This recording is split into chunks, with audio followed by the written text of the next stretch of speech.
This is battered Budapest under the brutal Russian boot.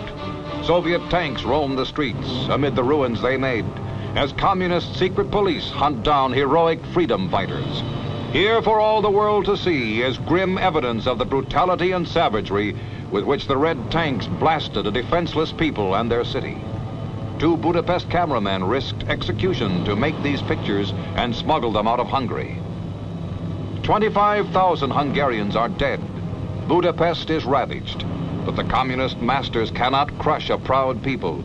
Defiantly, they chant, "We shall be free." Refusing to live under Soviet tyranny, refugees stream into Austria. They flee with little more than the clothes on their backs. At journey's end, they can smile again. Border guards beckon the refugees on as they brave the quicksand of an icy quagmire. The Russians have blockaded highways and destroyed bridges in a desperate effort to halt the mass exodus.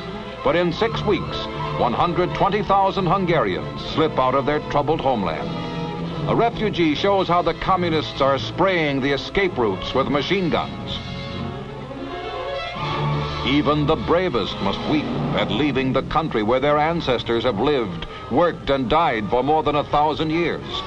A flag marks the border as the flight to freedom goes on. Carrying his son on his back, a father struggles through the shoulder-high marsh grass. Traveling day and night in freezing cold, the refugees stumble, numb and dazed, onto Austrian soil. By cover of night, other Hungarians make their escape on a tree trunk spanning a 14-foot border canal. Eager hands reach out to pull each refugee to safety. An endless flow of displaced and homeless, fleeing the black night of Soviet terror. Austrian relief agencies provide transportation to 63 refugee camps, where the uprooted Hungarians are housed and fed. None are turned back despite crowded conditions.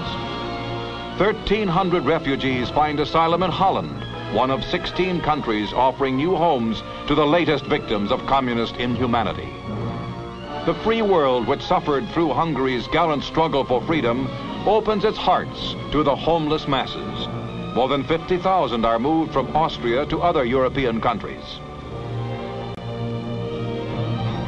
Out of the tragedy of Hungary has come an international mercy mission that knows no boundaries and no limits.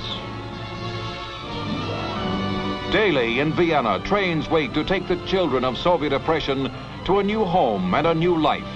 This train is bound for Switzerland, where officials ask only 2 questions, name and birth date.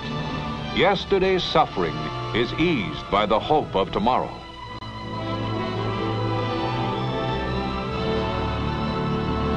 At the American embassy in Vienna, crowds wait in the streets for admission to the United States.